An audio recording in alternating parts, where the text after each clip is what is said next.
말씀을 갈라디아서 3장 16절과 창세기 10장 과 10장 21절과 11장 전체를 봤는데, 오늘 설교 제목이 하나님 아들로 가는 길입니다. 그 갈라디아서 3장 16절은 어떤 내용이냐 합니까? 아브라함 나온 이삭, 그로 태어난 한심한 언약의 자손이다 라고 표현합니다. 다른 사람은 인정하지 않습니다. 그래서 히브리어로 씨라는 젤라라고 하는데, 그 한심한 데에서 하나님은 인정한다 말입니다. 그 한심을 예수 그리스도로 딱 중심을 놓고, 그 한시가 예수 그리스도 오기까지 어떠한 전체를 바랐냐. 오늘 본문 말씀을 보면은 제가 대충 다시 한번 그림을 그려 보겠습니다. 아담이 이 세상에 창조돼 가지고 낳은 자식이 누굽니까? 가인과 아벨이야. 근데 이 가인이 아벨의 질투 이런 걸 해서 아벨을 죽입니다. 근데 성경은 또 다른 아담을 통해서 아들을 낳게 됩니다. 셋이란 아들을 낳게 됩니다. 그 셋을 통해서 이제 가인에 의해서 족보가 이루어지지 않고 그 셋에 의해서 족보가 이루어지게 되는 장면입니다. 그 장면을 이제 노아까지 오게 되는데, 노아에서 누가 노느냐 하면 아들을 놓으면 노아 아들 누구입니까? 야벳, 함, 셈 이렇게 놓게 됩니다. 이 족보를 보게 되면은 귀중한 사람은 뒤로 이렇게 얘기를 하게 됩니다. 셈이 노아의 족보를 이렇게 이어갑니다. 그 얘기를 지금 하고 있습니다. 근데 셈의 아들이 또 누구냐 하면은 아까 말했다시피 벨렉과 욕단입니다.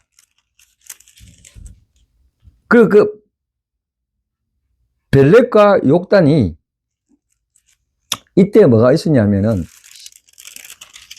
11장에 보면은 바벨탑 사건이 일어납니다. 11장 보세요. 바벨탑 사건이 일어나는데, 여기서 재밌는 족보를 이어가다가 성경에서는 11장에 바벨탑 사건을 얘기합니다. 그 바벨탑 사건을 잠시 내가 얘기를 좀 하겠습니다.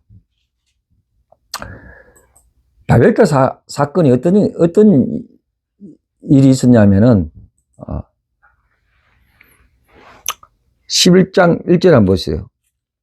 온 땅에 언어가 하나요 말이 하나였더라. 하나였거든. 아예 그들이 동방에 옮기다가 신할 평지를 만나 그 길을 거루하면은, 이 동방에 간다는 말은 원래 성막이 보면 동쪽으로서 여기서 서쪽으로 가는 건데, 그 들어오는 길이 동방에 갔다는 거는 하나님과 멀어졌다는 의미가 많이 있어요. 그리고 3번에 한번 보자. 이제 서로 말하자. 벽들을 입으로 말하자는 거야. 입으로 말하자. 벽돌을 만들고 견고히 굽자 하고, 이 벽돌을 돌을 대신하며 역청으로 진흙을 대신하고. 아주 재밌는 말이 있습니다. 원래 이 구약시대 때 뭐를 성전을 만들 때 돌로 만듭니다. 돌로.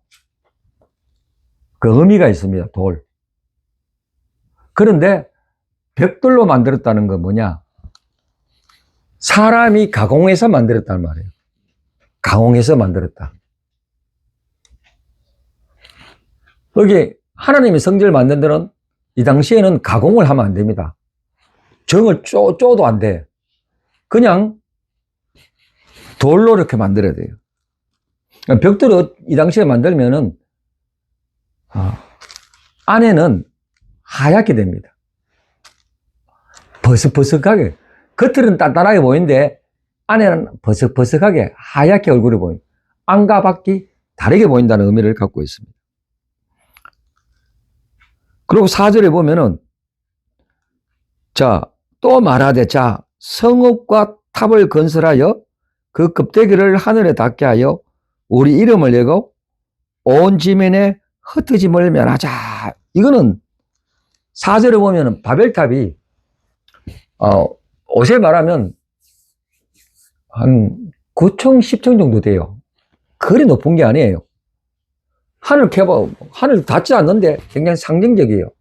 그리고 그 탑을 저 위에 올라오면은 뭐가 있죠? 탑을 건설하. 탑 꼭대기에 하늘에 닿자. 이거 뭐냐? 무슨 말이냐면은 그냥 우리가 직접 신이 하는 행위를 한번 해보자 이 뜻이에요. 하늘이 했으니까 자기들이 한번 해보자 이 얘기를 하고 있는 거예요. 그래서 이름을 내고 뭐요? 자기들이 세워놓은 공적을 펼치고 하나님은 자기가 세워놓은 공적을 싫어합니다. 굉장히 중요한 거죠. 내가 뭐 했다. 내가 일으켰다. 그러면서 단단하게 하자. 흩어짐을 면하자. 우리끼리 모여가지고 그래 한번 해보자 이 얘기를 하고 있어요. 그래서 하신 말이 하나님께서 5절부터 쭉 들어보니까 7절을 보니까 어떤 이나 여호와께서 그들의 언어를 혼잡하게 하시고 그들이 서로 알아듣지 못하게 하자. 이거 뭐냐? 하나님께서 강제로 너희들이 너희끼리 자랑하는 걸 강제로 너 자랑을 없애버리는 거예요. 강제로. 이 7절이 바벨탑의 사건입니다. 꼭 잘해서 뭐 세상에 믿지 않는 사람이 그런 게 아니고 이미 하나님을 알고 있던 종교적 탑을 하나님께서 내려앉힌 거예요. 그러면서 여기에 관련된 사람이 누구냐면 셈이 노아의 족보를 읽잖아요. 족보를 읽으면서 셈의 아들이 누구라 그랬습니까? 여기에 베라와 욕단. 베라의 이름은 나누었다. 거룩하게 나눴다는 뜻이에요. 그러면서 그 족보 하나가 욕단에 난 아들이 없어집니다. 이 말은 뭐냐? 이 욕단이 거룩한 족보를 타고 오다가 이 바벨탑을 다른 이방민족과 욕단 믿는 이 사람 가게에서 이 사람들과 야합을 해버렸어요. 그래서 여기에 족보에 욕단이 없습니다. 지금 사건이 바벨탑 사건이 일반적인 사람들을 말하는 게 아니고 오늘날 말하면 신앙에 가졌던 사람이 믿다가 야합을 해버렸어. 안 믿는 거야. 그리고 자기 이름을 내세운 거예요. 그 얘기를 지금 하고 있는 겁니다. 그러고 난 다음에 11장 27절 보세요. 데라가 등장합니다. 데라가 등장해서 아들 아브라함을 낳습니다. 아브라함을 놓고 또 이삭을 놓습니다. 그 이삭을 어떻게 놓습니까? 성경 전반적으로 합니다. 이삭이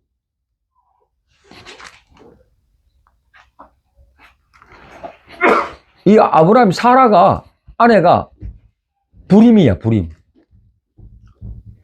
90살 될 때까지 아기가 없어. 그래서 누구죠? 아브라함이 사라의 첩을 통해서 이스마엘을 놓습니다. 이스마엘을. 근데 하나님은 이스마엘을 인정 안 해요. 자기 종에서 난 이스마엘을 아브라함 씨를 가져도 인정 안 합니다. 사라의 몸에 난 아들 이삭만 니만 인정하겠다 해서 그 이삭의 얘기를 쭉 하고 있는 겁니다. 그 이삭을 통해서 누가 나옵니까? 야곱이 나옵니다. 야곱에 의해서 드디어 이 씨가 12민족의 태동에 대한 그 시조의 12아들을 놓고 이스라엘 민족을 만들어냅니다. 그러다가 예수님은 유다 혈통입니다. 유다 혈통. 유다 혈통에서 다윗이 나오고 다윗이 혈통에 의해서 예수님이 나와요. 지금 이 족보가 예수님까지 쭉 오게 되는 상황입니다. 그 하나님은 이 족보를 통해서 보면은 얼마나 하나 한 씨를 예수님까지 오기 위해서 치열한 이 세상을 살면서 역사 속에 살면서 하나님 직접 개입하신 거예요. 그 와중에서 성경에는요 불임 사건이 많이 있습니다. 불임, 아이를 낳지 못하는 거를. 이 불임은 뭐냐? 그 한 씨를 예수님까지 오는 한 씨를 가지기 위해서 마귀들이 엄청나게 공격을 합니다. 내가 아들을 놓고 싶어도 안 되는 거야. 그런데 하나님의 장치로 하나님의 은혜로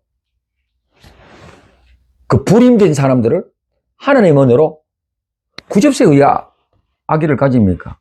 하나님의 은혜로 아들을 낳게 합니다. 성경에는 불임의 얘기가 엄청나게 많습니다. 자, 사라가 그랬습니다. 리브가가 그랬습니다. 리브가가 아이를 못 낳으니까 기도를 통해서 했다. 그 얘기가 막 강력하게 나옵니다. 또 라헬이 자기 언니 레아와 경쟁애가 아들을 못 낳으니까 막 하나님이 태를 열어줘가 드디어 낳게 됩니다. 또 한나도 어떻게 해요? 한나도 3일 못 나가 성전 앞에서 주야로 제사장을 괴롭히고 울게 합니다. 드디어 하나님이 해서 아이를 낳게 됩니다. 이 한시를 갖기 위해서 온갖 마귀와 환경과 그런데 드디어 하나님이 개입하셔서 한시를 낳게 됩니다. 이게 예수님의 족보예요, 족보. 제가 오늘 이 얘기를 하는 이유가 있습니다. 이 하나님의 족보에 들어가기 위해서 중간에 성경에는 바벨탑이라는 신앙에 변질된 사건도 얘기를 해주고 있습니다.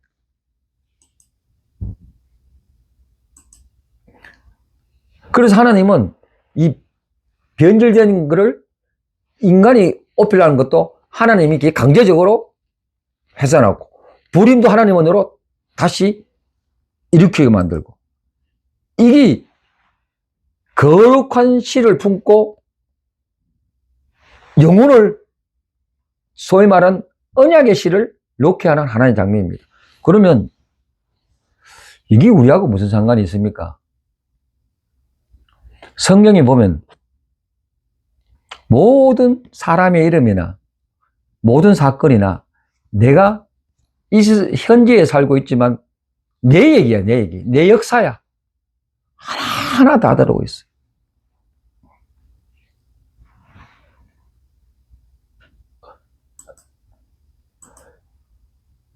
이 하나님, 예수님 통해서 우리가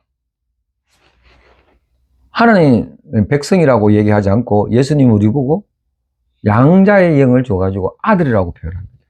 그러니까 우리가 하나님을 아버지라고 불러요. 예수님을 통해서, 한시를 통해서 우리가 아들이 됐다는 거예요, 아들이. 이 굉장한 사건이에요, 굉장한 사건. 그렇죠. 우리가 성경을 공부하고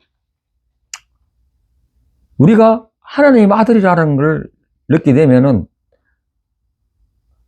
내 존재가 어떻게 됩니까? 저는 우리 가정사에 장애인 형님이 계셨어요. 뇌성마비 형님이 계셨어요.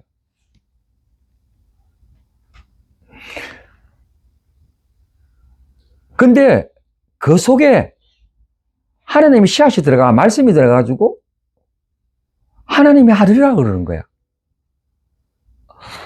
그 한 사람을 여러 가지 죄를 시키가 하나님 아들을 모르게끔 패망을 일으켜도, 어떤 사람을 장애를 일으켜도 그 속에 하나님의 씨앗이 들어가면 하나님의 아들이라고 이야기해요. 마귀는 하나님의 아들을 못 하기 위해서 온갖 혈통과 온갖 가정과 온갖 실패와 어떤 실수와 이걸 통해서 억누르고 있어요. 근데 하나님은 그 한시를 통해서 우리 하나님의 아들이라고 표현한 거예요. 이 엄청난 역사입니다. 그래서 제가 우리 걸 보면은,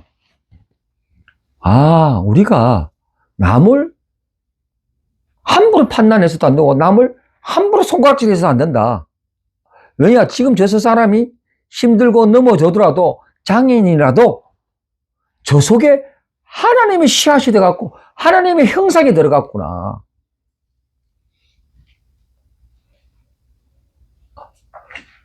어떻습니까, 여러분?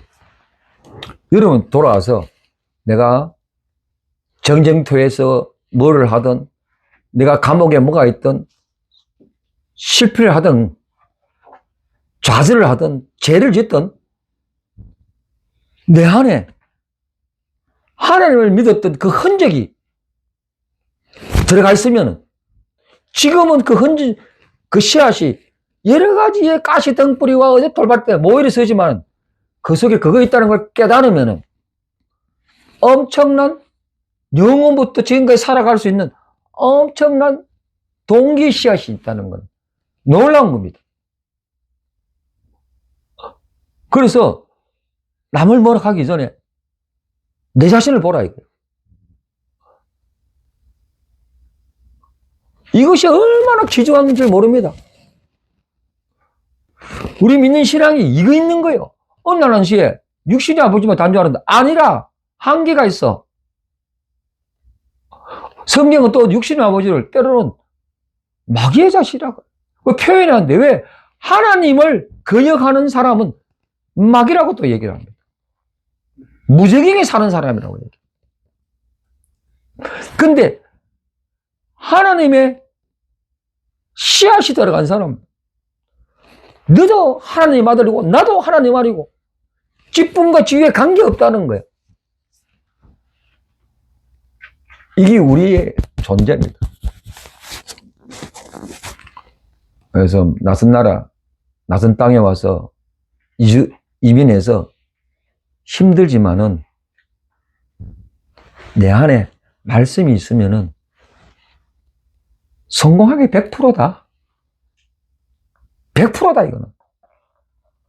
현실뿐만 아니고 영혼까지 가는구나. 수지 맞은 우리의 신분입니다. 두려워하지 마세요. 두려움은 마귀가 주는 겁니다.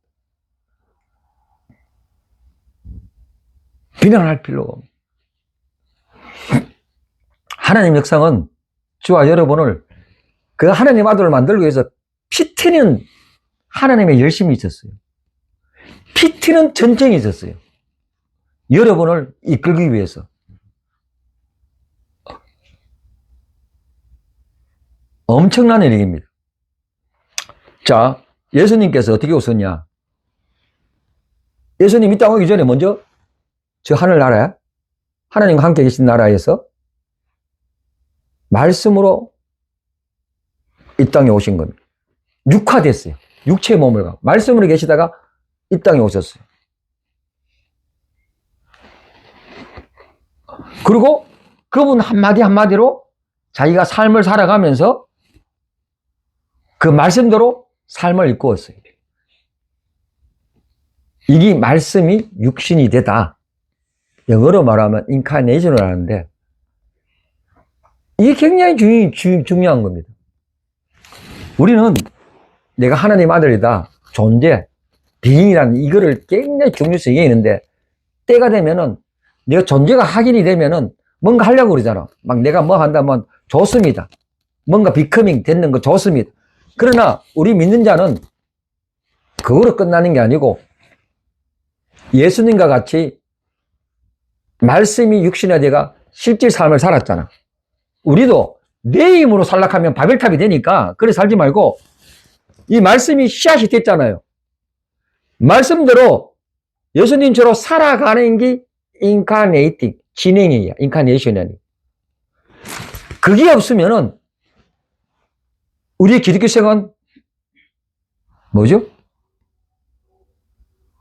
뭐라 그러죠? 말씀이 없으면은 열매에 씨앗이 없는, 열매 씨앗이 없는 게 있습니까? 씨앗이 없으면은 또 다른 열매를 태동하지 못합니다.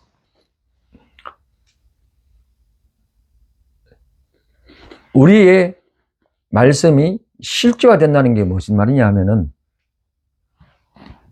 우리가 성경책 읽고 그 설교도 듣고 주일 끝 이게 아니고 여기서 실체화되는 게 아니고 여기서 실체화된다는 것은 될 수가 없어요.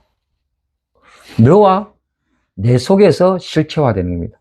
부부끼리 대화할 거, 행동할 때 실체화되는 거. 내가 자녀와 얘기할 때 실체화되는 거. 내가 이웃과 같은 종사하는 직업끼리, 학생끼리 그 속에서 이루어지는 게 실체화예요. 그 말은 뭐냐? 말씀이 읽은 대로 실천하고 순종하는 게 실체화된다는 거예요. 우리 한국 기독교 복음주의는 성량에 포커스를 맞추는 거 참 좋았는데 이제는 한 걸음 더 나가 말씀 속에 들어가 그렇게 살 때 값싼 은혜라는 얘기가 안 듣습니다. 입으로만 하는 그런 얘기가 아니라는 거예요. 자, 오늘 말씀을 정리하자면은 말씀한 씨앗이 내라는 거네. 그게 성경식을 보니까 그 말씀 씨앗이 키우기 위해서 실제화 만들기 위해서 하나님께서 굉장하게 싸움을 해가면서 여기까지 나를 끌어왔다. 나는 실패할 수 없다. 절대 실패할 수 없습니다. 그러나 그 생명의 씨앗이 실제화되기 위해서는 인생이라는 광야 속에서 하나하나 소소하게 거품 있는 신앙이 아니고 아주 단단하게 일찍어가는 게 말씀의 실체화입니다. 그 남이 욕을 하거나 남이 다른 말 하거나 말씀대로 하나 살아가기를 원합니다. 거품 신앙 다 빠져야 됩니다. 소소한 것이 하나님의 말씀이 어떤가 듣는 게 실제입니다.